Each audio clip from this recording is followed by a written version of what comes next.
quarterly update for the Scranton on and off street parking.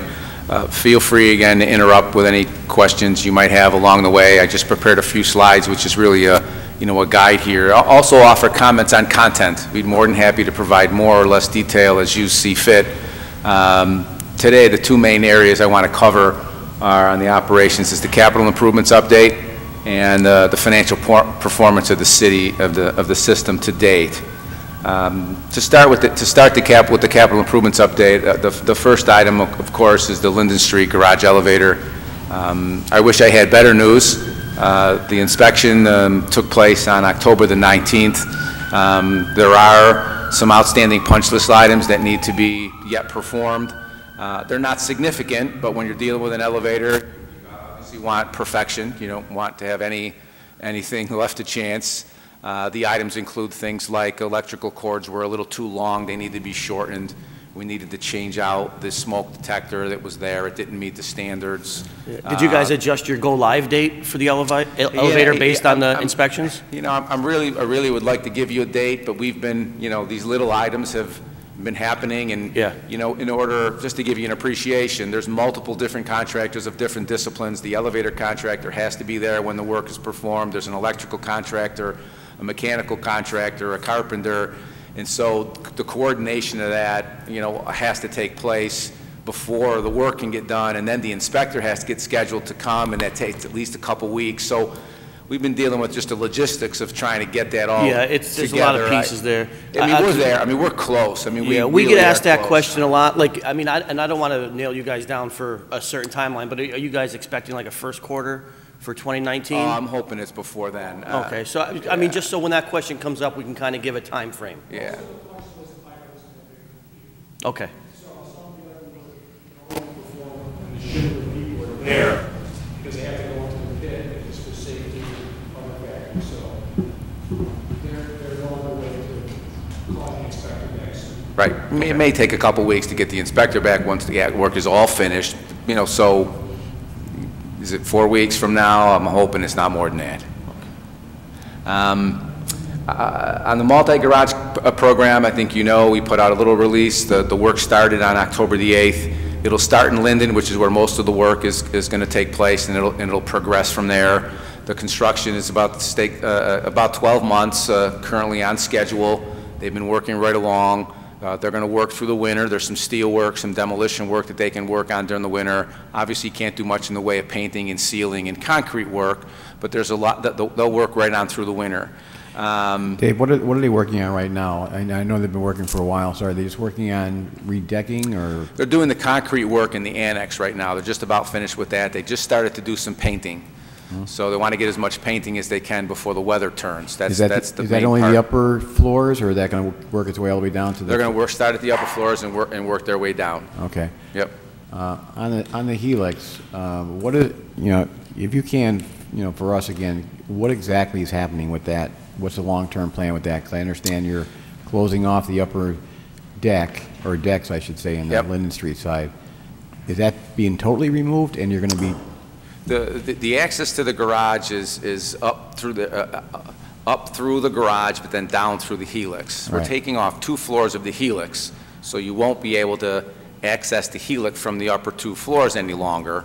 So, but the upper floors are structurally sound. There's nothing wrong with those floors. The reason we were originally planning to take those off is because the cost to improve them and maintain them, we didn't really need that much space. So the engineers recommended that we remove them, but there's nothing wrong with those. We expect to continue to use those spaces if we need them, although we don't expect many reasons to use them. So it used to be one-way traffic on the way up. What we're going to do is restripe the upper floors, eliminate 1 row of parking. We don't need the spaces in that garage currently anyway, so we'll lose some parking spaces, but we'll still have access to those floors. So we'll create 2-way traffic on those floors, but lose some parking. So you can still access the helix, but only from level 3, but access the other 2 floors from. All right, so 11th Street down is basically no change as far as the public is concerned, but above that, well, there's 5 floors on the Linden Street garage, right? So 4 and 5 are going to be shut off. We won't be shutting them off because we do have elevator access with the Mulberry Street elevators. So Okay. we'll use them if we need to use them. All right, so We're they're actually not going to block them off They're not going to be closed permanently. off, they're just going to be, Yep, they won't be used very much. all right, Right. right. Bonus space, okay. Yeah. All right. Sorry about, all right, go ahead. So, but again, progressing nicely. We're in the process now of, we have monthly meetings with the contractors. We're in the process now of getting prices on additional work, in the goal being to be able to add to the PennDOT scope that we're currently working under. Those are things like additional painting, security cameras. We may want to be able to put electronic locks on the doors so that the only access, only someone who has a card can access those doors after hours. So once we have those prices, and February timeframe, we'll have a real good understanding of where we stand with the garage costs overall, because a lot of this is done based on unit pricing, just not knowing what you're going to get into once you open the floors in some cases. So by February, we'll know what we're dealing with cost-wise. We'll have prices for those other items, and then we'll be able to select what we can and can't do. But in working with the city team, the priorities have been security cameras, upgrades to the commercial space, and some interior signage for Linden, which really doesn't exist now. Okay. And it wasn't in this original scope. So that's really where we stand. But I feel pretty good about where we are. Timing-wise, I think we have a good team. Going to On-Street, the city team is working out, with ABM support, working on an RFP to select a contractor to manage the procurement process. The on-street system has to be publicly bid. Want to bring on a consultant with expertise in this area to help guide that process, help make the selection, provide their services. I mean, our goal is to get that operational as soon as possible. We're hoping by next summer. Really depends on how quickly we can get somebody on board, really get it designed, and then procure and order the system. That's where we're at. That takes care of the multi-garage program. I know Electric City, there were a number of questions last time about Electric City Garage. We know that that's been behind schedule. I think the owner's been working with a lot of other issues. At this point, we had hoped to approve the full scope of the work for that garage. Desmond prepared some estimates in 2015. We're a couple years beyond that now, longer. Since the overall scope was not completed, the owner wanted to move forward with partial, not lose the winter construction, wanted to move forward with getting some work done. So we asked for a scope of the top deck only. The progress has been, the owner has hired an engineer. They are working with our engineer, which is Desmond. We've approved the scope for the top deck, which includes the top deck and the underside of that deck. It will be concrete repairs. They started the demolition work on October the 11th. 6 months is my number. I don't know how real that is. I think there's been some starting and some stopping based on submittals they've prepared. But there is work going on, and they have an engineer. So I think that's a positive step. We have asked for a scope of the balance of the project, which includes electrical, elevators, other structural work that needs to be done. It should follow the Desmond scope, which was prepared in 2015. Numbers will likely be different, but we're hoping to get that as the next step. I'm hoping by the spring, and then we'll be able to look at that with our engineer and hopefully be able to approve them to go to the next phase. Do you know if the elevators on the Spruce Reed side are operational, or are they not? I do not. They are not. I don't know. Oh, if you don't they, know? Okay, I all don't right. know if they are or they are not. All right, because the only other way to access is the access through the movie theater garage, I guess. Okay. Or movie theater space. I'm not aware. ABM's not here. They would probably know that, but I'm not aware. I'm sorry. So that's Electric City. Again, progress, albeit slow. Any questions on the construction side, on the capital improvement side, before we move on to the financial highlights? Year-to-date performance, NOI better than budget by $173,000. Senior debt service coverage 1.49. Here in your last slide is a September financials. On the far left, you see the current period through September, which is just through September month, year to date as compared to budget, and as compared to the 2018 budget. You'll see the 172,814 on the net operating income line under variance year to date. You'll notice again that we have been better than budget on monthly transient and validations. We've been weak on the parking and the meters and the coins, and that's due to again the system, the meter heads being breaking. The system is just really out of date. So really looking forward to getting a new system in place. I think it'll help that. But this also helps ABM prepare budget for next year. We're in the process of preparing the budget now. We expect the rate structure to remain the same for 2019. We're not proposing any rate increases. The first rate increases by agreement and the concession agreements start in 2020, which is when we'll look to raise the monthly rate based on where we are at the time and what the economics look like at the time. And could you just remind us if there, you said it had to be by agreement. I remember reading the concession agreement. So the board has to agree. What does that look like again? I can't remember. Well, the board has to agree and the SPA has to agree. But there's a schedule that's part of the agreement which is, we haven't raised rates since we started. Okay. So that was part of the arrangement, So, the budget's been a little tight, but we haven't been able to raise rates for that reason, and so we've managed it through expenses, and we're doing that again for 2019. So in 2020 is when we'll be the first year we'll be able to raise rates. Well, realistically, if you raise rates, it will probably be past the point of diminishing returns anyway, because I think that you might have lost money if you raised rates. As strange as that sounds, that's probably what would have happened. Yeah, well, our goal is to only raise rates where we need to raise rates to cover costs and pay debt service. And that's the way the system was structured. That's the way our agreement was structured. So if we're doing better than we expect, we're not going to raise rates just to raise rates. We're going to raise rates to meet the requirements of our financial partners and the system. I think ABM has a good handle on what it costs to run and operate the system. Revenue is the key. So hopefully we'll work on, we'll be able to secure new parkers. If we secure new parkers, our goal will be to hold rates where hold rates down would be the goal. Once we're funding debt service and we're funding our capital reserve accounts, there's no reason, the money doesn't come to us. We want to operate the system as efficiently as we can and structure rates to meet the needs of what we have to pay, but no more.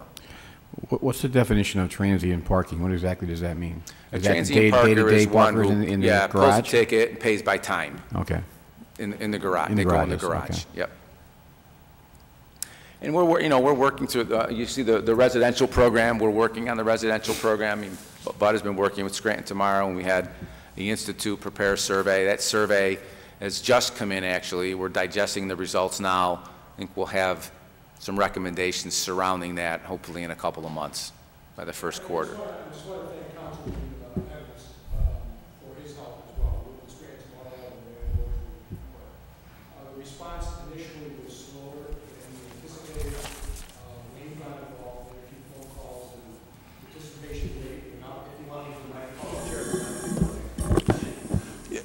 I want to thank Councilman Evans for his participation in getting the response rate up for the residential survey. Initially, the response was slower than we liked, but Wayne made a few phone calls, and then all of a sudden the response rate went up. So it gave us a population. That happens sometimes.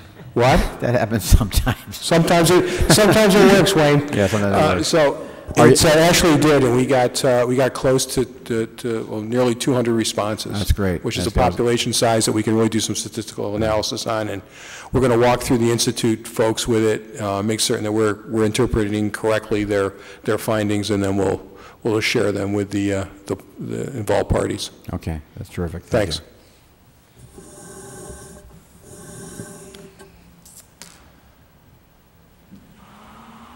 That's really all I have. Just like to entertain any questions. Please comment on content, and if you'd like to have more or less detail here. The CDPS board will meet in December. We expect at that time to approve officers and directors in the 2019 budget.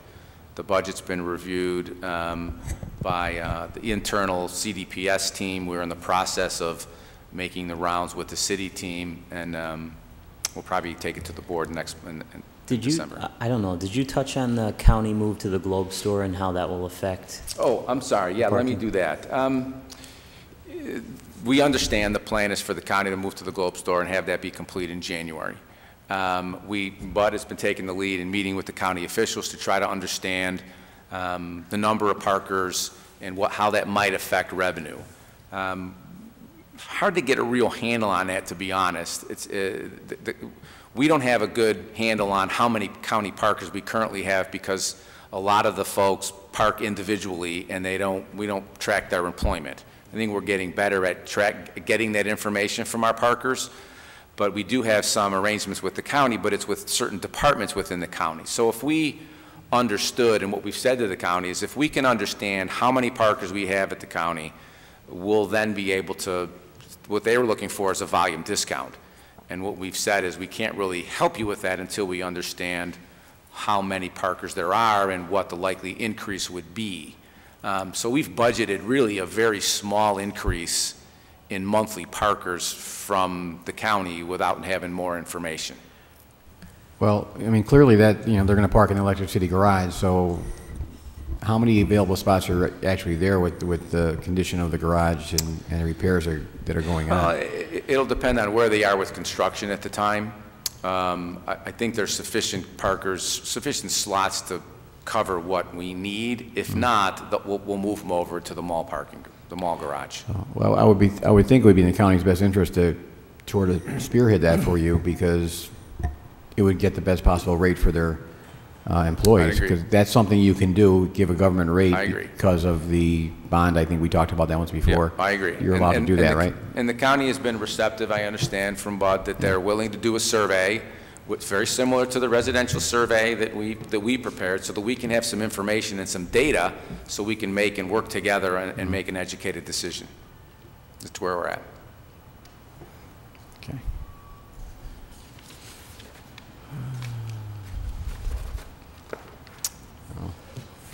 That's all I have, folks. Any other questions, be happy to entertain them. The PennDOT grant, where do you think, when are you going to find out as far as if you're allowed to expand the scope of your construction? You think it'll be sometime after November? We've been working closely with the city staff. I think this month has been the target date to start to work with them. I think we have a good handle. We actually have some meetings this week with our ABM team to have some good cost estimates on things that the wish list that we'd like to put together, and understanding the city's priorities.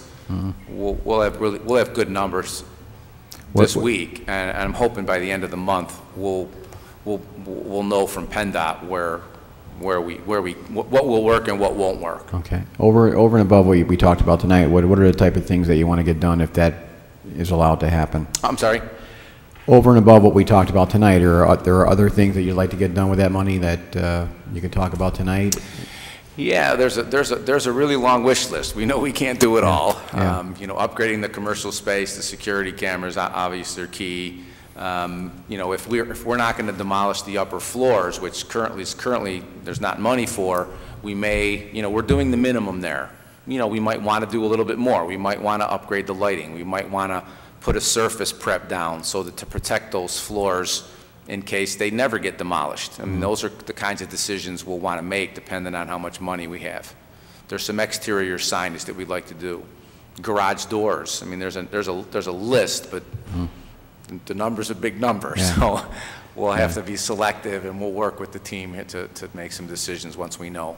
But again, probably not until February, because we'll do some add deducts based on how the contract's working. We expect to have some savings on concrete, but other things are going to cost a little more, and at that point in time, we'll be able to make some decisions. You mentioned the doors having access through the key card. Yep. Is that part of the first phase now that we're talking about getting done? Only in Linden.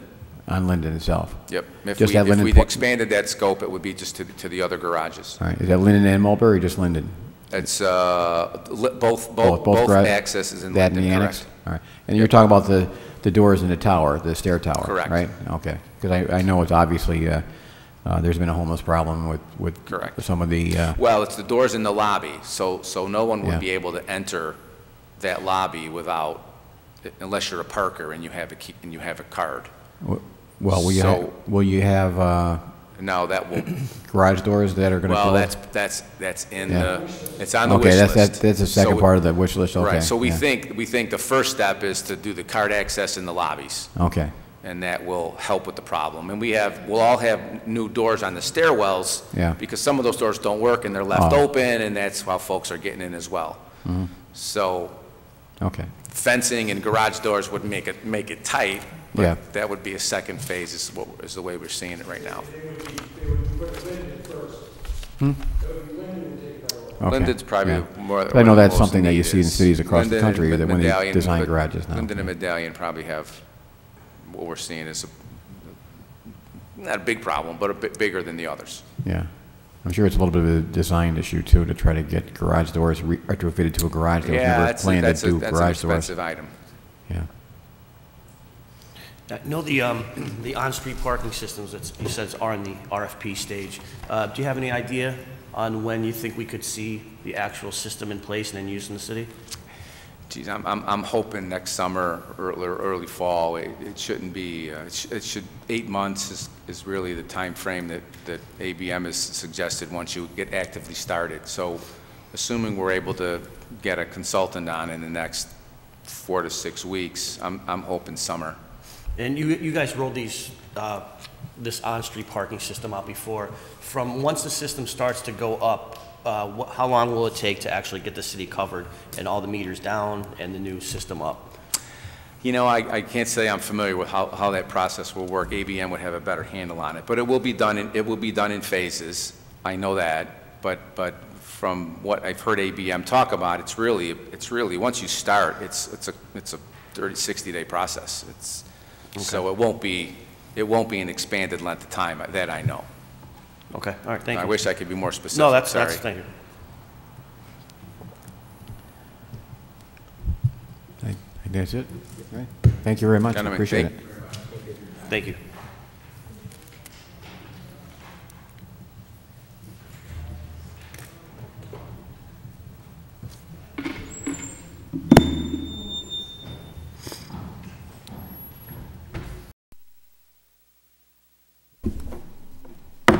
Call this meeting to order. Please stand for the Pledge of Allegiance.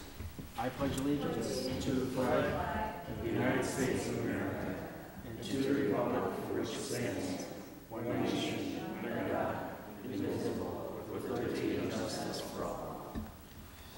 Please remain standing for a moment of silent prayer for our servicemen and women throughout the world and for all of those who have passed away in our community.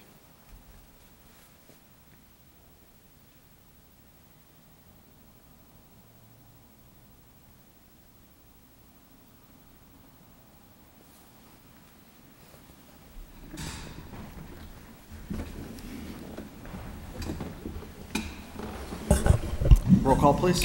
Mr. Perry? Here. Mr. Donahue? Here. Mr. Evans? Here. Mr. Gahn? Here. Mr. Rogan? Here. Please dispense with the reading of the minutes. Oh, actually, I apologize. One quick announcement. There will be a motion this evening to move items 6A to 7th order for a final vote. If the motion passes, there will be a second opportunity to speak in 7th order the final passage on this specific piece of legislation only. Third order, 3A Tax Assessors Results Reports for hearing dates held October 17 and October 18, 2018. Are there any comments? If not, received and filed. 3B Annual Financial Report for the City of Scranton, year ended December 31, 2017, prepared by SB and Company LLC. Are there any comments? If not, received and filed. 3C Agenda for the Board of Zoning Appeals meeting to be held November 14, 2018. Are there any comments? If not, received and filed. 3D Single Tax Office City Funds Distributed Comparison Report, 2017-2018, year-to-date October 31, 2018. Are there any comments? If not, received and filed. 3E Minutes of the Scranton Sewer Authority Board meeting held August 16, 2018. Are there any comments? if not received and filed. Do any council members have announcements at this time? I have a couple. Tomorrow, November 6th, is Election Day. City Hall will be closed and DPW will be off. Refuse and blue recycling will be 1 day behind for the remainder of the week. Veterans Day will be observed next Monday, November 12th. City Hall will be closed in observance of the holiday. DPW will be off that day. Refuse and paper recycling will be 1 day behind next week. Once again, recycling leaf bags are available at all fire stations throughout the city. A date will be announced when the leaves will be picked up. And finally, an executive session was held this evening to discuss a matter of litigation. Fourth order, citizens' participation. Our first speaker tonight is Joan Hodowanitz.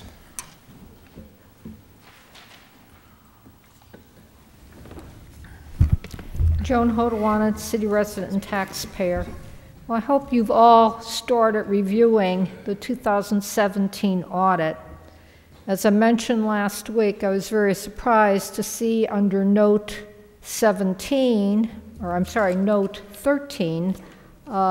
commitments and contingencies, that the major litigation that the city's been facing was not even addressed. Act 511 wasn't addressed, the sale of the sewer authority, municipal pensions, rental registration, and the garbage fee lawsuits.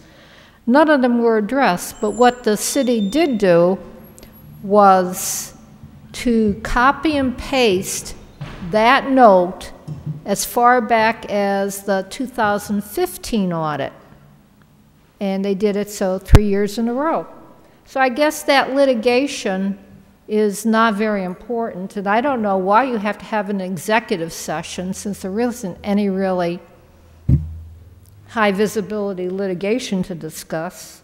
But there's another part of the audit which surprised me, and that was Note 17. This one deals with the sewer authority. I'm sorry, Note 16 on page 72. You ought to look for that when you're reviewing the audit. The second paragraph, and I want you to listen to this. It may sound dull, but listen to what the city said. As part of the agreement, they're referring to the sale of the sewer authority, the city agreed to assume certain liabilities which were estimated to be less than the escrow deposit amount. You remember the famous escrow account. However, if certain liabilities exceed the escrow account deposits, the city would be liable for its proportionate share. Management, that's the administration, believes that the escrow will be sufficient to extinguish all liabilities. Additionally, the city agreed to share in the upkeep of certain stormwater assets with the seller and Dunmore Borough. Management believes such upkeep will be de minimis to the city. De minimis is Latin for minimal. They're saying management believes such upkeep of the stormwater assets will be minimal to the city. Now, if that's not shocking enough, you ought to understand that this paragraph was again copy and pasted from the prior year.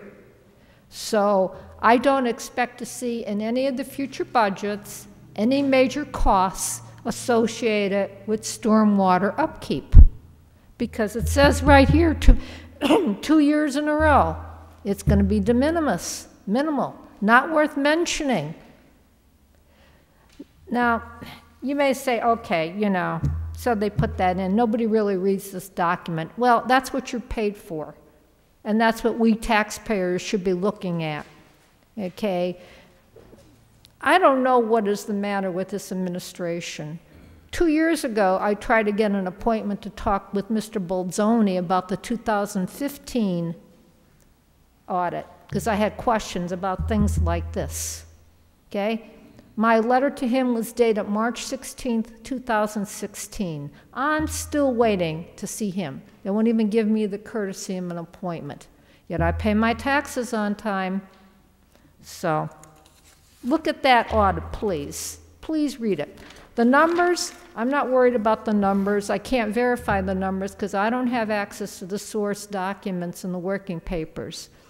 But the narrative is an integral part of the financial statements, and the city is responsible for giving us taxpayers a fair presentation of its financial status. And those two sections of the audit tells me that the audit's not worth the paper it's printed on, unless you can tell me different. What is the status of the Arcadis study? If somebody could tell me that either now or in fifth order? Yeah, we received an update. I don't want to take the rest of your time. Okay. I'll do it in fifth order. Please It's a do. little lengthy. Also, the status of pension reform, since it looks like your last meeting is going to be December 3rd. Be nice if we could get something done before the end of the year. And why weren't there any city representatives at the Electric City Garage tax assessment appeal? I was there. I didn't see anybody from the city there. I thought they were going to be there. I was told that they would be there. They went to the previous hearing date, and I thought it was automatic. They were going to that one. Well, so I'm very surprised that I didn't see anybody there. I mean, it was either they were Attorney- there. I didn't recognize them. well, it would have been either Attorney Price or Attorney Eskra. Okay. Thank you. Thank you.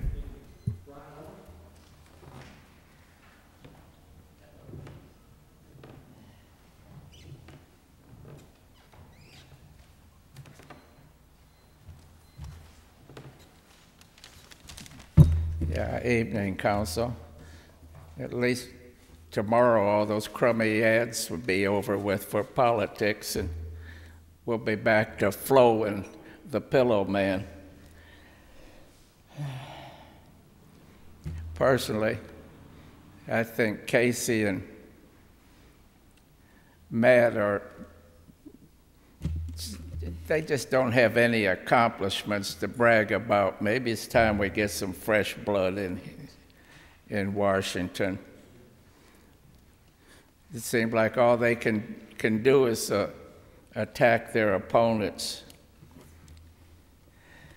Well, and now to Brother Wayne.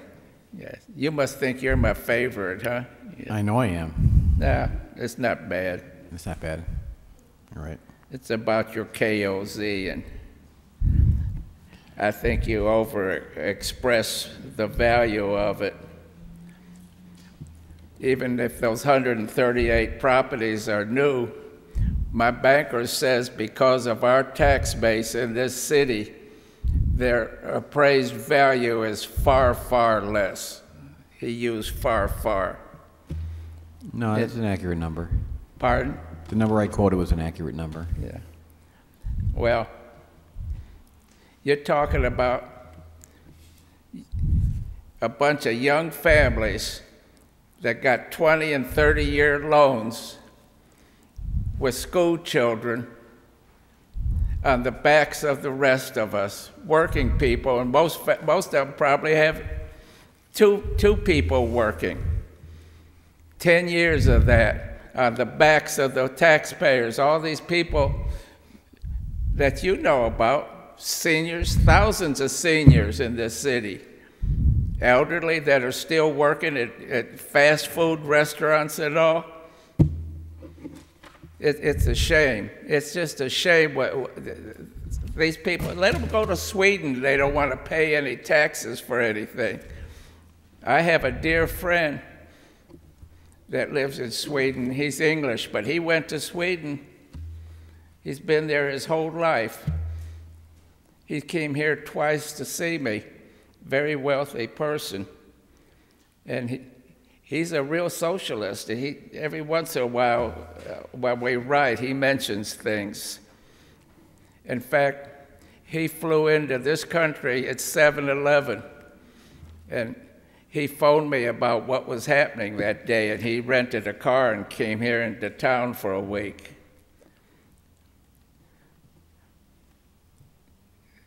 These people, it's just a socialist country. These people don't want to pay any taxes and do their share like they're supposed to. Let them get the hell out of here.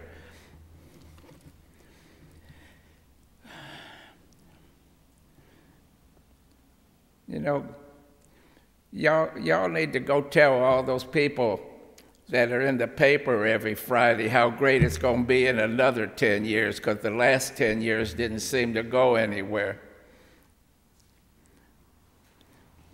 Go tell them how Mr. Bozzoni giving away the whole store to downtown at our expense helped them. They ought to be glad that they donated or they had to help the city and the rest of us out at their own expense. All the grants and taxes in lieu of money. It's a shame what's going on under this damn administration. You got 75 or 80 friends and supporters of the mayor that don't pay taxes year after year after year, and half of them are right downtown in a half-mile circle of this building. And one of the worst crybabies is that damn mall in the parking lot. Mr. Foley should have been fired. You don't forget that. I guess he got his instructions from Mr. Bozzoni to let the taxes go for a couple years. You people only hear nice things. You don't hear all the crybabies like I do once or twice a week at the grocery store. They're the real people. They're the people that are paying for everything. They're the people that you guys have just turned your backs on. Thank you. Bob Bolus.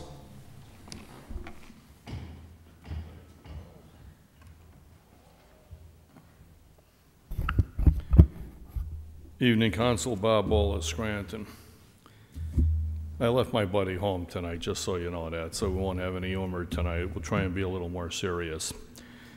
Who here would send a letter regarding the mall to ask for a reassessment to its proper value? It's set at $3 million, which is a laughing joke. We gave them over $5 million out of the city funds to get parking, which we never really got. Who would send a letter requesting the school district file for a reassessment? Let's put the money back in our pockets, because this is an absolute joke. The guy takes parking garages, he complains he gets something for $1, and we're doing nothing about the people in the city. We have to put what's politically correct, go politically incorrect, and get the job done around here. And it's long overdue. I've been bringing it up. We can't walk around here with blinders. They're making the money down there. It's not even considered really a real mall anymore. It's a business center. So, you know, let's see who's going to take the bull by the horns this time. Maybe Mr. Gahan could send a letter. You know, I just left Chick's Diner. Scott Wagner was up here. You know, tomorrow we're going to have hopefully a change for the better. And I'm going to tell you why. You know, I've known Bob Casey since he was a child. And what he did was despicable, taking on Lou Barletta and involving children with cancer. We have many, many issues to deal with. That's despicable to even consider doing that. There's a lot of issues we could do. But to use as a political football children and families with children with cancer is totally uncalled for. And on top of that, we have Casey, Cartwright, and Wolf who want to put a sanctuary city. They're all for it. Now, I'm going to help you out a little, Pat, because last week you made a comment about something.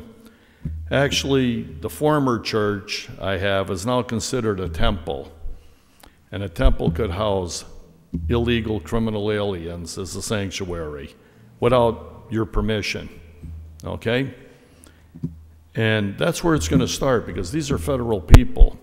They could come in here and actually convert this city to a sanctuary under federal rule, and we have nothing to say about it. These are 3 people who are presently in office running for re-election tomorrow that support sanctuary cities. This convoy of people that are running, they're bypassing areas so they could go to California because they could go there free. It's a sanctuary. And we better pay attention tomorrow when we go vote who we're going to put back in office around here, because the future of the city is at stake. The whole state's at stake. And we got to start really opening our eyes to what's going on here. Last week, Frank Scavo came in here. He's running for office, but he came to talk about taxes. Taxes that affect us. Getting rid of some of the taxes to give our elderly, our people, and the young people growing up here a chance to survive without getting taxed to the hilt, and then watching competent management, especially from the school district, as one. What we're doing here, we're not paying attention. We're climbing over the dollars to get at the pennies. And it's mismanagement. You had your guy in here today. I really don't care for him because I haven't seen him do anything miracle-wise to turn the city around, other than spend our money and not go anywhere. We could charge. We could change our classification. We could put windmills along the ridges. We could do so many things here to build the city and the growth, because you increase the tax, how would I put it? You increase the tax base, you're going to decrease the tax rate. It's common sense. We're not doing any of that. We're just ripping everybody off. That's why the mall's got to get taxed. Somebody should send a letter and ask that we turn around and put a fee, a 1% fee on nonprofits. In fact, a 1% fee on everybody in the city, and incorporate it into be able to use the money in multiple ways. We'd have millions and millions of dollars. That's what's talked when you talk about running and how you govern. If you're going to stay politically correct, this city's never going to go anywhere. And it's been driven down by dirty politics. And make a change. Because you are the guys that should make the change. You want to run for higher offices, you want to do something here, you got to do it by being about the people and not about yourselves. And Thank you, tomorrow, if I may just briefly, is election day. It's an opportunity for everybody to do one thing in the world that they could do with the most power they have, and that's their finger, to write a name and vote for change. Hopefully tomorrow, I'm as a Republican, the red wave takes over, and this state changes for the better. And so will Scranton. Thank you. Maurice Schumacher.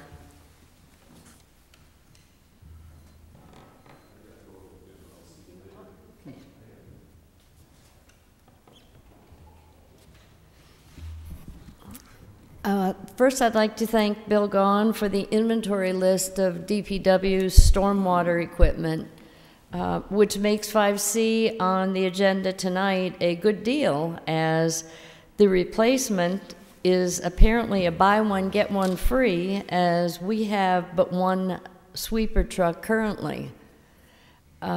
However, this also brings up another question, which is, this grant requires a $386,169 matching allocation, but by the claim of the backup says it will be made available with the 2019 budget as needed. Now, the 2019 budget has not even been submitted to council for approval, so how is it legitimate for you to endorse this commitment by voting for this tonight? I don't understand. If somebody wants to explain it to me in fifth order, but we keep all this matching grant stuff going on. And moving along, I would like to ask Mr. Perry to share in fifth order what he found out regarding the contractual requirements. I heard it, of course, in caucus tonight, but other people might also be interested, so if you would. I'll absolutely share. Thank you. Now on to 6A. First, what is the rush to move this to a final vote tonight? Need I remind you that the other two big deals in which you rushed to approve, those being the sale of the sewer authority assets and the 40-year lease with the parking assets of the city, they both turned out to have some negative issues that might have been better resolved if council had done their homework. Why do we want to go for a third strike? The next scheduled meeting of the pension board, who, it has been noted, has to approve this as well, this transaction, it's not even being held until the 21st of this month is the next public meeting. Now, this resident in tax and ratepayer, who has a stake in that money, would like to hear that discussion on the pension boards and observe their vote, not before, not after council acts. Having never before heard of superfunding a pension plan, I looked up the definition and found it to be a fund established to finance a long-term expensive project, a U.S. federal government program designed to fund the cleanup to toxic waste. So, while that's obviously not what was intended, but I do think there are two things there. I believe that 6A is a toxic waste, and it's also expensive, and I think it's dishonest budget workaround. We've been told we have the money in a trust fund, so why not just transfer that account to the pension funds? Why the added expense of assuming debt and losing the interest of the trust account, small though it is?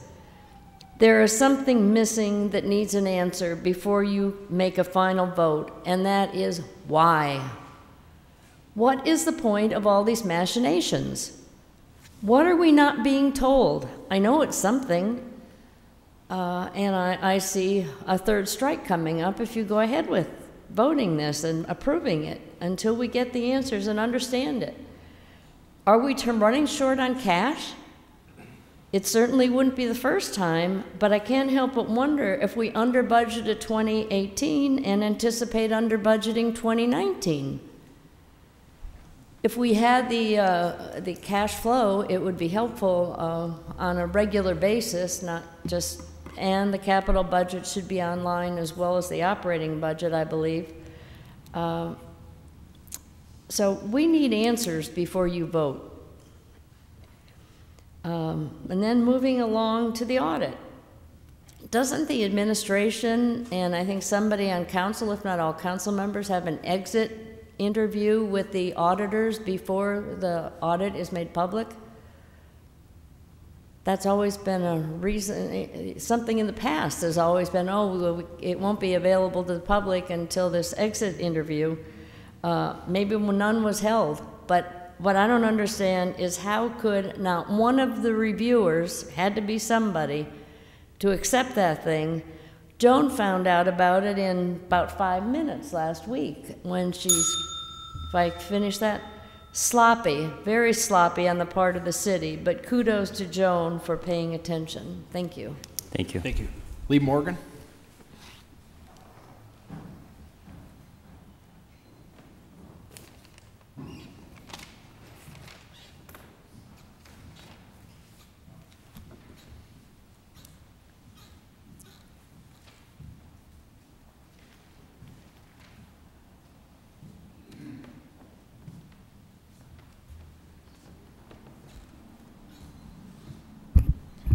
Good evening, Council. Lee Morgan. 6A, 6B, $35 million. There's really a lot of problems taking place here, and now at least I get the whole idea for the cheap suits, to be honest with you, because you're pallbearers. You're burying the city in debt. It's been going on for decades. I don't think anybody, you know, people are talking about the election tomorrow. It's meaningless. Because the residents, no matter where they are in this Commonwealth or in this country, they're buried in debt so deep that their children won't even have a life in this country. We've gone to the point where we've passed the national debt past our grandchildren.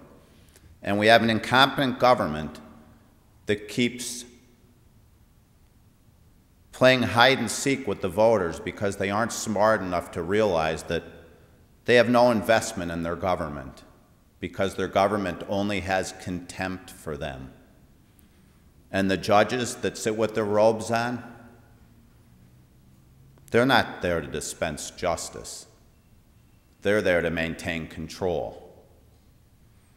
Sooner or later, people are going to have to realize that a representative republic, which says that it represents its people, either has to do that or it has to be extinguished. It's really simple. And talking about blue waves and red waves, they're meaningless.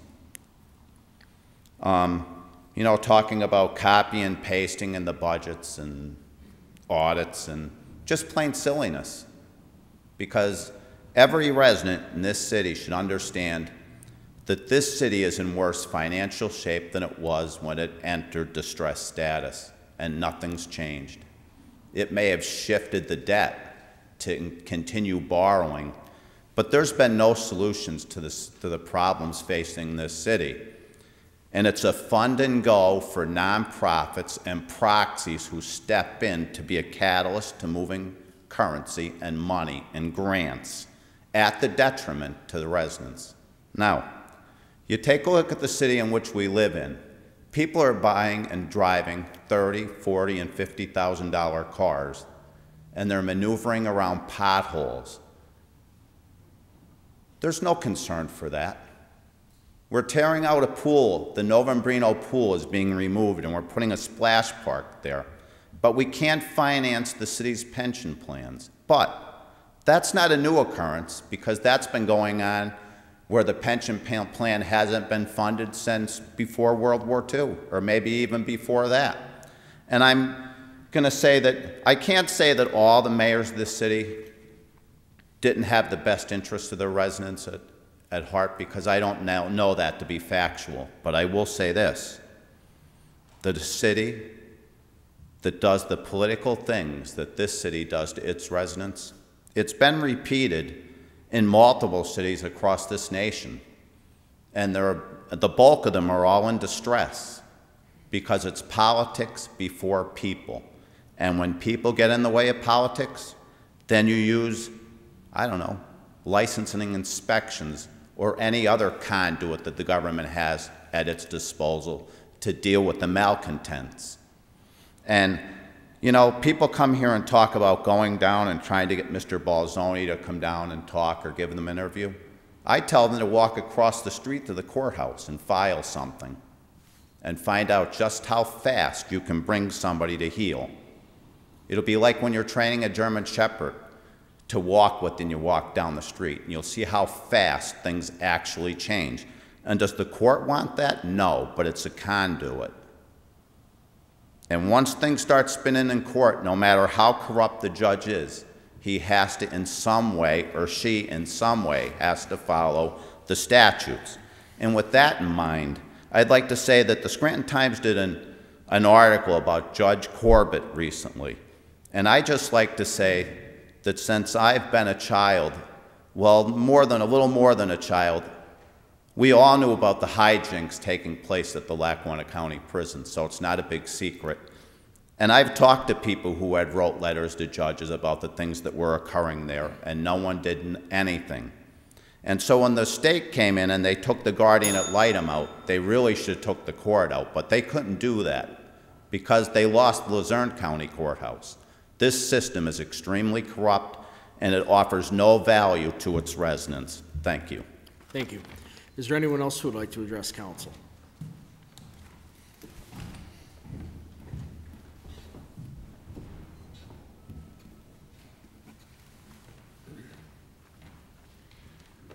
Good evening, council. Dave Dobson, resident, taxpayer. On 6A, I wish that it was referred back to general order. You know, when we had Mayor Connors and he was under sanction, the city was never in better condition. And they just wouldn't let him spend ridiculous money, and That was fine. That's during that time I bought a house in Scranton. Now, in retrospect, who knows? I really don't like Up Valley or Down Valley that much, but okay. By the way, the first block after the bridge of Cedar Avenue, called the Ironworks Project, has a big divot. It's constantly been repaved, and it's constantly got potholes from construction. Now, unfortunately, I keep hearing politics in here, and so I'm going to have to join the club.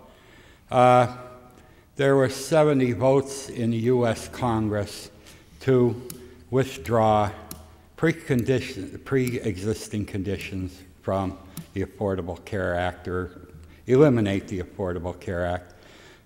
Currently, 21 states' attorney generals are suing, so they may not even have to vote on it again. They're suing, they're Republican state attorney generals suing to strike down pre-existing conditions from insurance. I don't know what good insurance is if you have a condition and it doesn't insure you. In 1991, my employer paid, because of the first Iraq War, our wages for Christmas out of his charge card, personal charge card. And in 1992, he called us to a conference and told us that we would have to pay $50 a month towards our Blue Cross, and he was going to pay the other $75.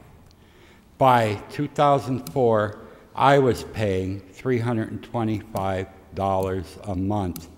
It took a real good, the fourth paycheck, there wasn't much left. And the reason being that we had a Reagan-era law that hospitals couldn't leave people who were injured outside the emergency room. Now, there was Social Security and Medicare. We had a guy here last week complaining that his Grammy only gets a couple $100 a month. And Mitch McConnell is currently bashing Social Security benefits as entitlements. There's an old song, nothing from nothing is nothing. And I'll add to that, too little plus too little is too little. Matt Cartwright wants to increase Social Security payments on the bottom end. So if you're out there in TV land and things aren't adding up, it's time to start thinking about these things. Act 76. I don't know how many times I have heard somebody that put 4 kids through school, if that was paid as you go, as tuition, it'd be 40 to 60 grand a year. And they don't feel they should have to pay taxes anymore. Well, you know, it's kind of like maybe you should have thought of it as a loan or had less kids. I don't know. And then we have the pro-embryos. They want to vote for somebody that wants everybody out in the street, but they don't want to see schools, they don't want to see hospitals, they don't want to see any food assistance or something, and there's no real jobs around. I mentioned that last week, $8.50 an hour. You have a nice car to get here? Give me a break. You know, and the sanctuary cities business, I have heard that despite these people are arrested, ICE doesn't want to come and pick them up. So do we really need to pick people up that are undocumented as for not using their turn signals or something like that, or not being properly licensed, and have them sitting in the county jail for 4 months or 6 months at our expense? Really, give me a break. I don't have that kind of money to pay for that. It's $35 million to keep the county jail right now. $35 million. And I'll just finish with this. By the way, our President Trump was in Poland selling our frack gas. Where are we going to replace that with? Saudi Arabia? Really? Have a good night. Thank you. Is there anyone else who would like to address council? Fifth order, 5A motions. Mr. Perry, any motions or comments? Yeah, I just have two quick comments, kind of housekeeping from last week. Ms. Schumacher asked me to send out a question to our police and fire. I want to thank Chief Graziano and Chief DeSarno for getting back to us on a timely basis. Chief DeSarno said yes, all the fire department is to report anything from a misdemeanor on up to their superior. And Carl, Chief Graziano, has sent us an email. And in that email it states, officers who are arrested, cited, or come under investigation for any criminal offense in this or any other jurisdiction shall report this fact to his supervisor as soon as possible. Supervisors shall report the same via chain of command to the superintendent of police. So in both cases, it is pretty clear that anything arrest from misdemeanor on up on both sides of the spectrum is reported to the supervisor. Secondly, we did hear back from Mr. Fallon on a porta-john for Weston Park. His answer was the only park in the city that gets a wintertime porta-john is Naog, and that's due to all the heavy foot traffic with the Christmas lights. But if we would, Mrs. Reed, if we could send something to Director Fallon asking him that I request one put in Weston Park based on foot traffic and usage. And if he would like to get back to me on that, I'd be happy to have a conversation with them. And if it's needed, I would like to have one there. If he can convince me otherwise, I would like to have that conversation as well. And that's all I have right now. Thank you. Thank you, Mr. Donahue. Any motions or comments?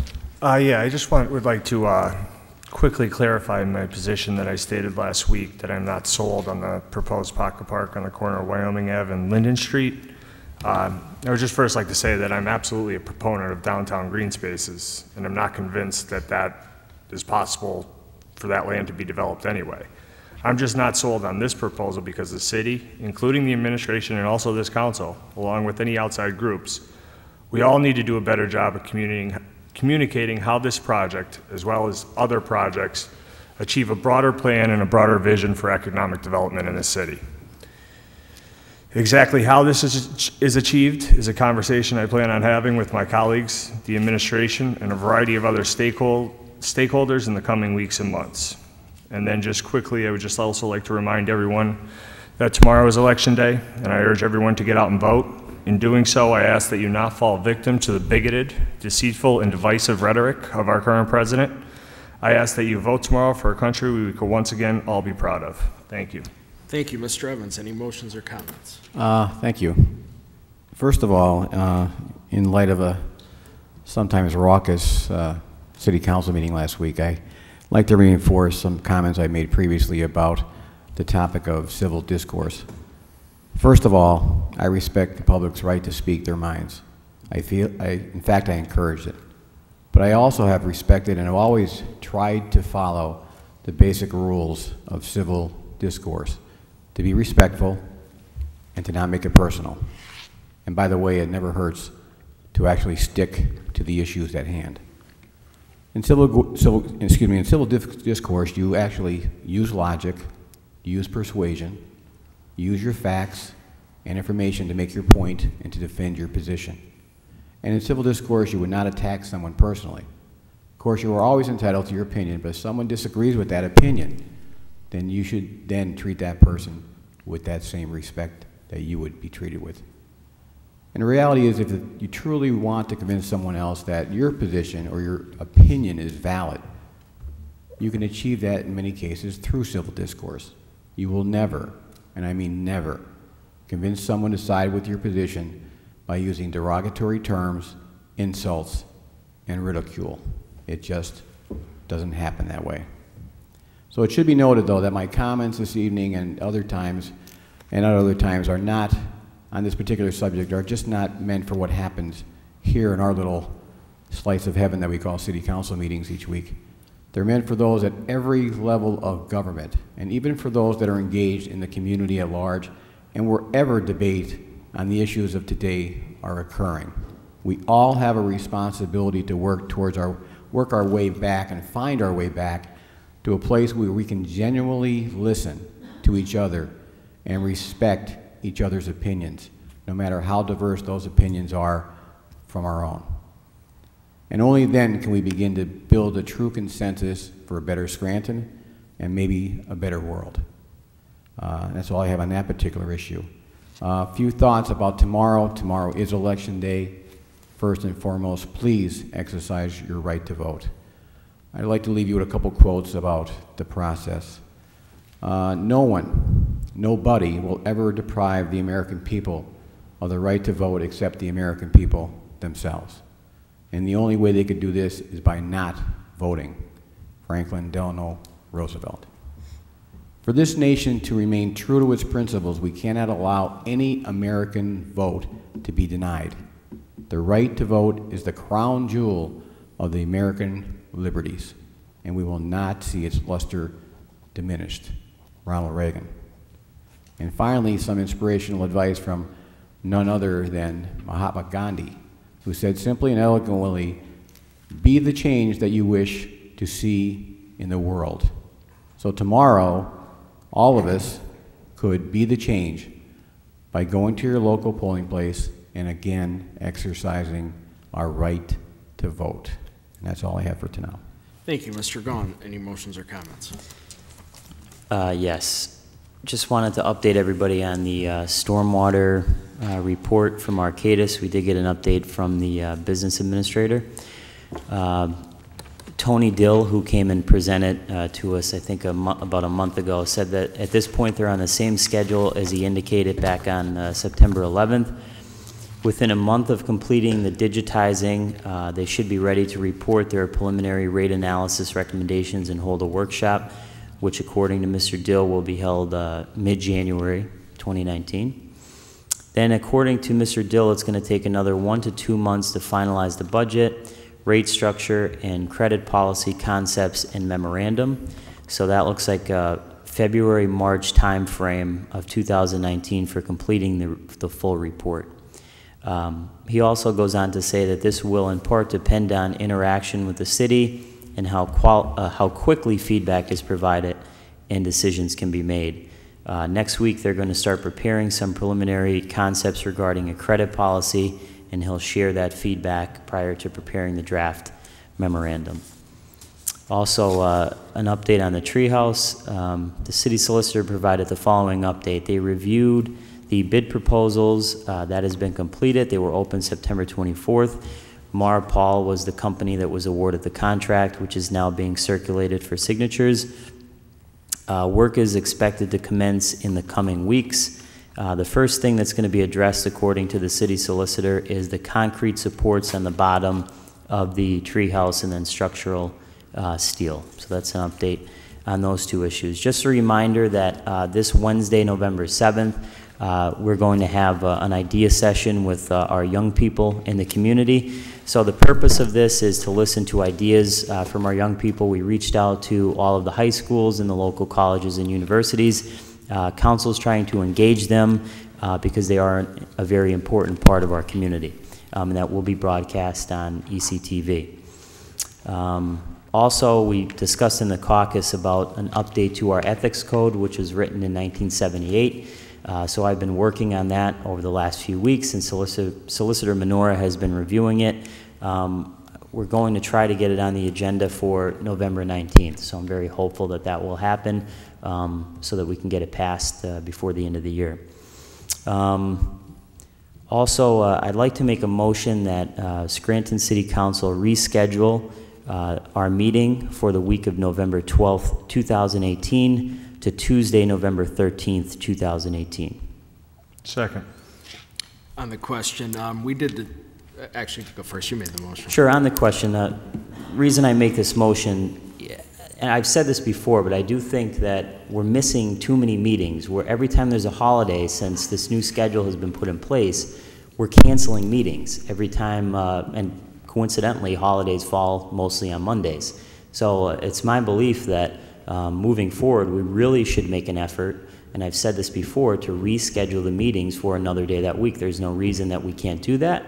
There's important things on our agenda, and I think that we should make that a matter of regular practice. On the question, we did discuss this through email and a little bit last week as a group. There was talks about having a special meeting next week specifically for item 6A, but there was no way for all 5 members to coordinate this on a day when all 5 members were available. Well, this isn't even for this wouldn't be a special meeting. This actually would just be a regularly scheduled meeting in place of the Monday meeting, which we would have off because of Veterans Day. So I think we should have that regardless. Anyone else on the question? Those in favor? Aye. Aye. Opposed? No. The noes have it and the motion fails. That's all I have. Thank you. Nothing at this time. 5B for introduction and ordinance authorizing the transfer of a vacant parcel of property owned by the City of Scranton to the Lackawanna County Land Bank in accordance with the Intergovernmental Cooperation Agreement by and between the Land Bank, Lackawanna County, City of Scranton, and Scranton School District, property more commonly known as 2935, 2937 Pittston Avenue, Scranton, PA 18505. This time I'll entertain a motion that item 5B be introduced into its proper committee. So moved. Second. On the question, all those in favor signify by saying aye. Aye. Opposed? The ayes have it and so moved. 5C for introduction of resolution authorizing the mayor and other appropriate city officials to accept and execute the Pennsylvania State Clean Diesel Grant Program grant in the amount of $128,723 to replace 2 street sweepers with new clean diesel street sweepers. At this time, I'll entertain a motion that item 5C be introduced into its proper committee. So moved. Second. On the question? Yes, on the question. I give the administration a lot of credit for going through with this this grant program. As was reported months ago, the city only has 1 street sweeper at this time, and when we put the street sweeping schedule out, it's almost impossible for 1 truck to make it through over 23 square miles in the city. Most people think that the street sweeper just buzzes through the neighborhood, but the truck has to go and dump off all of the debris and everything that it picks up. So there's a lot that goes into it. And then, of course, the street sweeper gets called to other areas if there's more pressing needs. So I think getting 2 new clean diesel vehicles is a great step. What I would like to see in the future is an investment made, and I think we're on our way with this legislation to make sure that we have 1 street sweeper for every section of the city. I think that would be the ideal goal. So hopefully we can do that. I do have a question on this, Mrs. Reed. According to the legislation, we have $386,169 match, and in the backup it says that that's going to be made available within the 2018 budget and then reallocated in the 2019 budget as needed. So if we could just get clarification from Mr. Bolzoni on how that's actually going to work. That's all I have on that. Thank you. On the question, I think one thing that gets lost a lot of times with street sweepers, I think people see the street sweeper and they think it's going to take care of their streets and it looks clean and whatever the case may be, but the reality is street sweepers are really a vital tool in the ongoing efforts to control stormwater. I mean, we can't minimize that any more than that, because it's keeping the catch basins clean, it's keeping debris out of the catch basins, and that to me is the most important thing that we can do by adding street sweepers to our community. Is it nice to get our streets clean? Absolutely. But if we don't take care of those critical catch basins that are full of debris every single day, then we're just wasting our time. So certainly I support this effort to get additional street sweepers on the streets, but I agree with Councilman Gahn. At the minimum, we need 1 for every section of the city. Anyone else? All those in favor signify by saying aye. Aye. Opposed? The ayes have it and so moved. 6th order, 6A, reading by title, filed with Council Number 35, 2018, an ordinance of the Council of the City of Scranton, Lackawanna County, Pennsylvania, setting forth its intent to issue its federally taxable general obligation note, series of 2018, in a principal amount not to exceed $22,990,000 pursuant to the Act of the General Assembly of the Commonwealth of Pennsylvania, 53 PACS, Chapters 80 to 82, as amended, reenacted, and supplemented, known as the Local Government Unit Debt Act, finding that a private sale by negotiation is in the best financial interests of the city, determining that such note shall evidence non-electoral debt of the city, specifying that such indebtedness is to be incurred to provide funds to finance a project of the city, which consists of, among other things, 1, funding all or a portion of the city's unfunded actuarial accrued pension liability, and 2, paying the costs and expenses of issuance of the note, setting forth the reasonable estimated useful life of the project to be financed by the note, accepting a proposal for the purchase of such note at private sale by negotiation, providing that such note, when issued, shall constitute a general obligation of the city, fixing the denomination, dated date, interest payment dates, interest rate, redemption provisions in place of payment of the principal of and interest on such note, authorizing specified officers of the city to contract with the paying agent for its services in connection with the note, setting forth a substantial form of the note, evidencing the debt, authorizing execution and attestation of such note, providing covenants related to debt service applicable to such note, to the extent required by the Act, and pledging the full faith, credit, and taxing power of the city in support thereof, creating a sinking fund in connection with such note, to the extent required by the Act, designating the paying agent to be the sinking fund depositary, providing a covenant to ensure prompt and full payment for such note when due, setting forth registration and transfer provisions with respect to such note, authorizing the execution of 1 or more investment agreements by specified officers of the city, if applicable, and the purchase of certain U.S. Treasury obligations or any other securities or investments in connection with the project, authorizing and directing specified officers of the city to do, to take, and to perform certain specified required, necessary, or appropriate acts to effect the issuance of the note, including, without limitation, the preparation of a debt statement and borrowing-based certificate and the filing of specified documents with the Department of Community and Economic Development, all as required by the Act, declaring that the debt to be evidenced by such note, together with all other indebtedness of the city, will not be in excess of any applicable limitation imposed by the Act, authorizing proper officers of the city to deliver the note upon the approval of the Department of Community and Economic Development, providing when this ordinance shall become effective, providing for severability of provisions, and repealing all ordinances or parts of ordinances insofar as the same shall be inconsistent herewith. You've heard reading by title of item 6A. What is your pleasure? Mr. Chairman, I move that item 6A pass reading by title. Second. On the question? Yes, on the question, I'm going to be voting for this to move it through regular order, but since we won't be going through regular order, I'll be voting against it in 7th order. Thank you. Yes, on the question, you know, anytime you go to borrow $23 million, especially in a deal like this, as we heard last week in the caucus, that has so many moving parts, there's so many different things that could happen. I think it's incumbent upon the City Council to take all 3 weeks to investigate the deal and do their research. So I certainly need more time to evaluate this.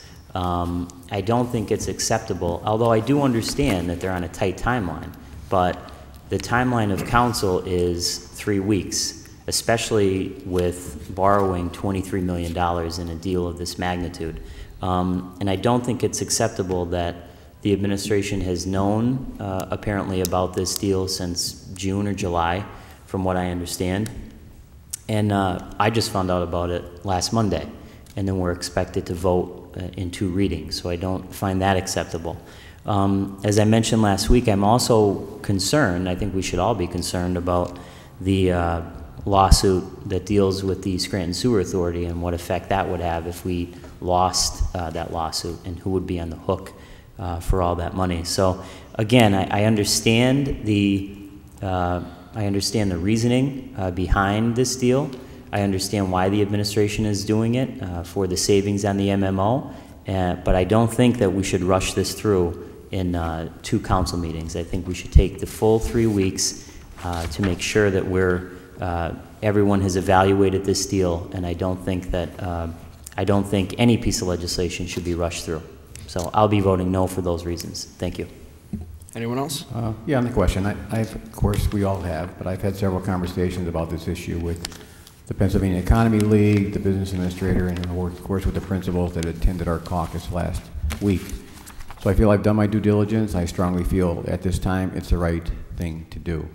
Escalating the savings of approximately $4.5 million into this year and next because of a provision in Act 205 that allows for this type of transaction is, in my opinion, sound public policy. So one of the takeaways from all of those conversations I've had is quite simply time is of the essence. As Councilman Gahn said, there's a lot of moving parts. It's a very complicated transaction, and that is why time is of the essence. So I feel extending the legislation next week could possibly put this transaction in jeopardy, so I'm not willing to take that risk at this time, and that's why I'll be voting to suspend the rules and approve this legislation. Just as a point of order, this vote, initial vote, is just on passing the legislation to seventh order. There'll then be a motion made. So at this point, we're just voting on the legislation. Okay. All those in favor signify by saying aye. Aye. Opposed? No. The ayes have it, and so moved. I make a motion to suspend the rules to move item 6A to 7th order for final passage. Second. On the question? Yes, on the question, I believe my colleagues kind of summed up everything quite nicely. I believe, and we've discussed this for a week now, comprehensively, I believe that we're all basically on the same page with this plan, but I do understand the concerns procedurally wise that Councilman Gahan and Donahue have with going from 6th to 7th. But as Councilman Evans said, there is a timeline, and this is something that I feel needs to get done. And again, the bones and the structure of this, I'm confident with and happy. And although we don't like to suspend rules, I believe this is a such case where we can make an amendment to them. Anyone else? All those in favor signify by saying aye. Aye. Opposed? No. The ayes have it, and so moved.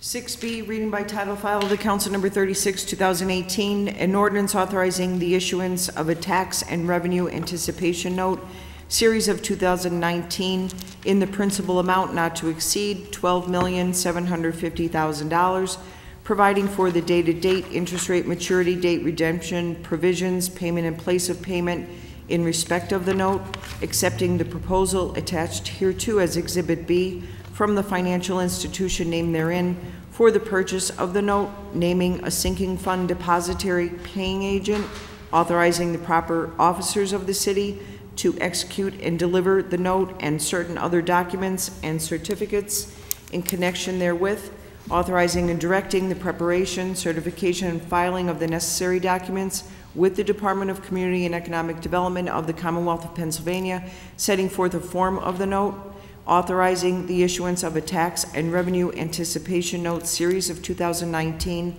in the principal amount not to exceed $12,750,000, providing for the dated date, interest rate, maturity date, redemption, provisions, payment and place of payment in respect of the note, accepting the proposal attached hereto as Exhibit B from the financial institution named therein for the purchase of the note, naming a sinking fund depository paying agent, authorizing the proper officers of the city to execute and deliver the note and certain other documents and certificates in connection therewith, authorizing and directing the preparation, certification, and filing of the necessary Mrs. documents. Reed, we're on item 6B.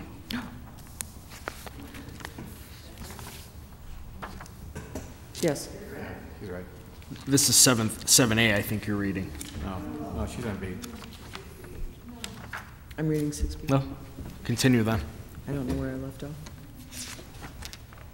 You were done, right? Okay, so authorizing the proper officers of the city to execute and deliver the note and certain other documents and certificates in connection therewith, authorizing and directing the preparation, certification, and filing of the necessary documents with the Department of Community and Economic Development of the Commonwealth of Pennsylvania, setting forth a form of the note.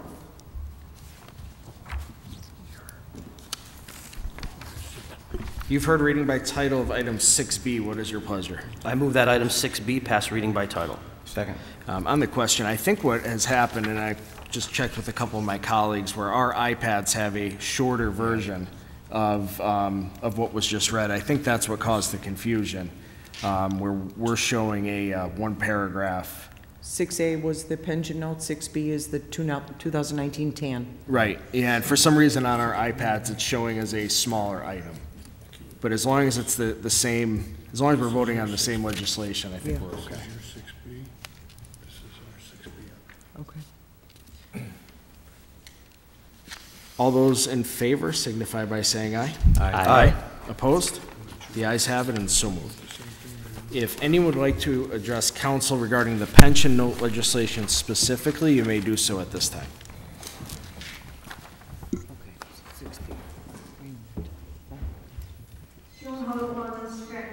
Taxpayer. I see the handwriting on the wall. This is going to pass tonight. But can we start a new precedent? Can we ask the administration, once they secure this note, and they'll know what the interest rate is and exactly what the cost is and exactly how much money they'll save, can they come in and tell us what those two figures are? So did we really save money and how much? I mean, is that asking too much? We could certainly ask for periodic updates from the business administrator. You know, I mean, I'm assuming that this is going to be a done deal by the end of the year, correct? That's the hope.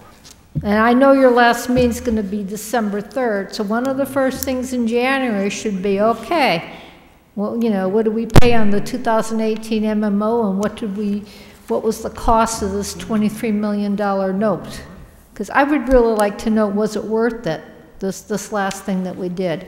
The administration has not been very forthcoming in telling us, you know, the impact and the effect of various pieces of legislation. How about the overtime for police? And there's a whole lot of other things. And I've never heard the data come back. You know, why don't you hold their feet to the fire on this one? Thank you. Thank you. Anyone else?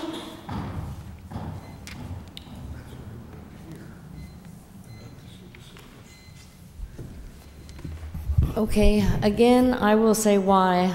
Mr. Gahn says he thinks he needs 3 full weeks to understand it in total. I think you need another week to explain it to people like me who do not understand it yet.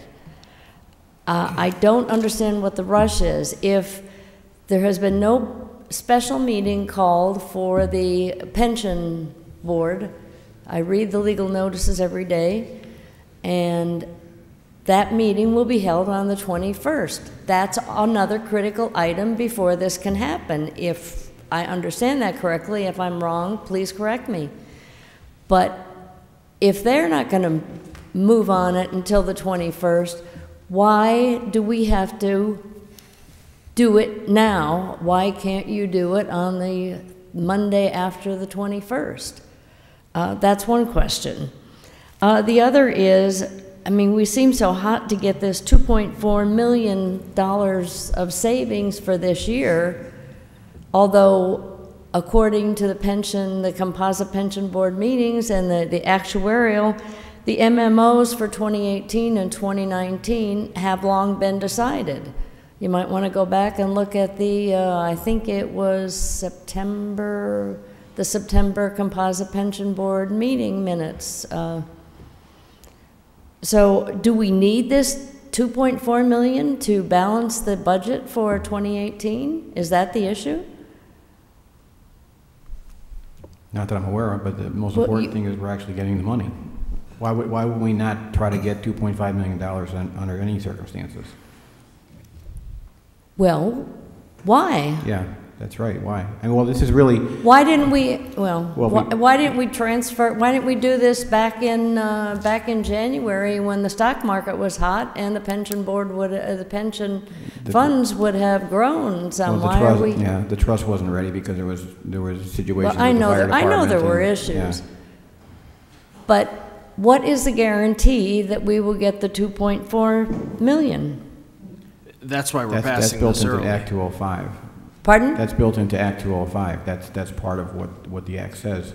If we borrow money and put money into the pension, then will we get that money back? Now, again, you're right. We have to go through the composite pension board. They have to vote on it as well, but the process has to be started.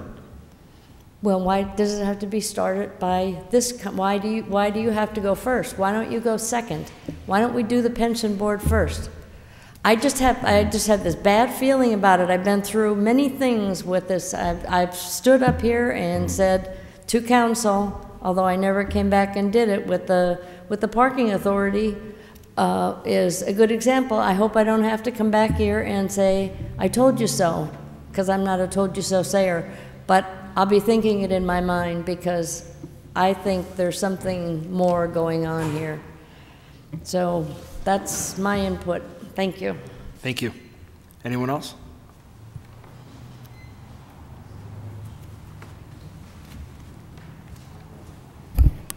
I also don't understand a great deal of it, and I'm wondering what kind of variables.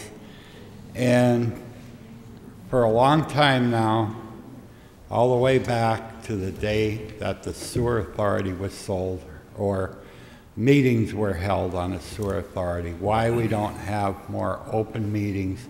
I don't always come, but I also can watch it 4 times or 5 times at home. And I have a VCR that still works. So I could record you and watch it and roll it back again and again and again. And we have these closed caucuses in a back room where it's not filmed, and nothing is really explained. And, you know, I don't like bashing any. I voted for everybody that's in government locally right now, but it starts to look like a bait and switch tactic, and it's just not good. It's not good. So please, more openness and get those caucuses right here where they're filmed, and maybe somebody will understand a little better. Thank you and have a good night. Thank you. Anyone else?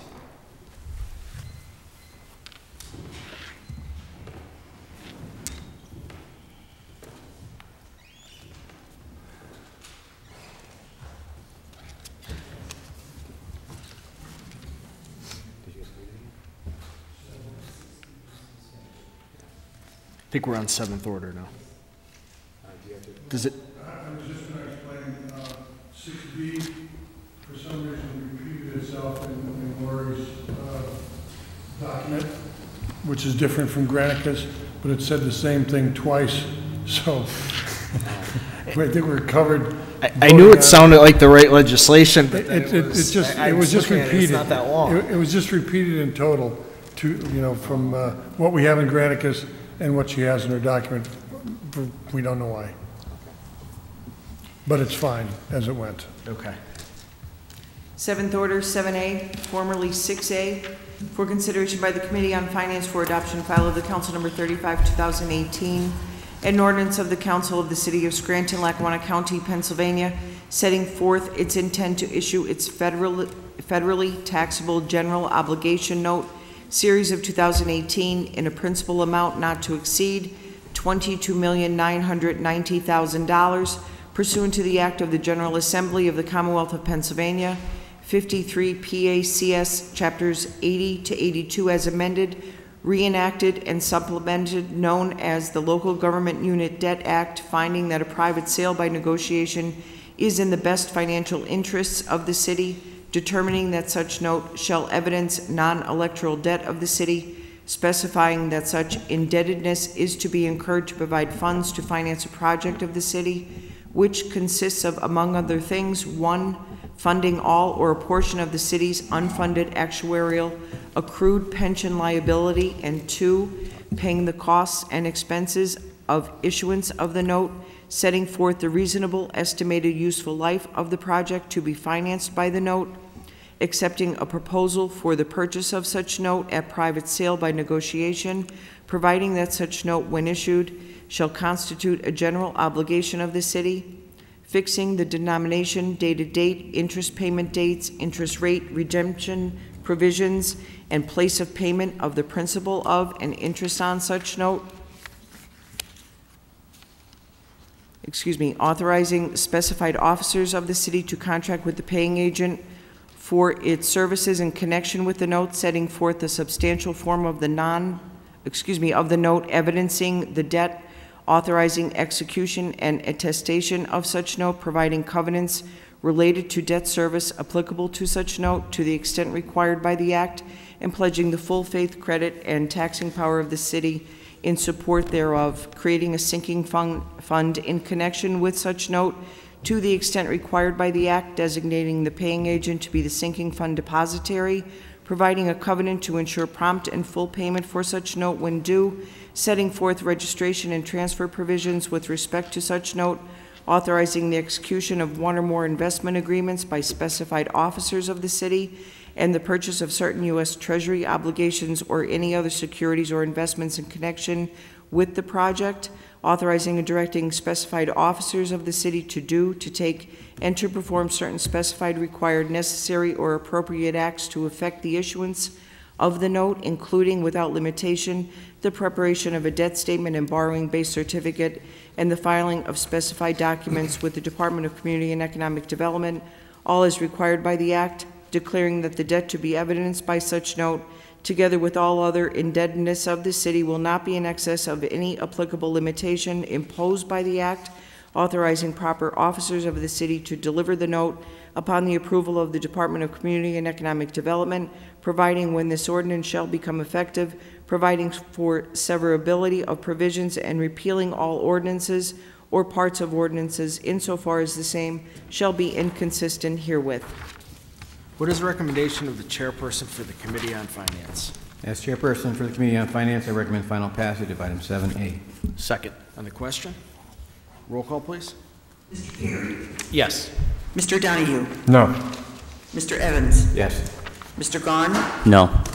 Mr. Rogan? Yes, I hereby declare item 7A legally and lawfully adopted. If there's no further business, I'll entertain a motion to adjourn. Motion to adjourn? Meeting adjourned.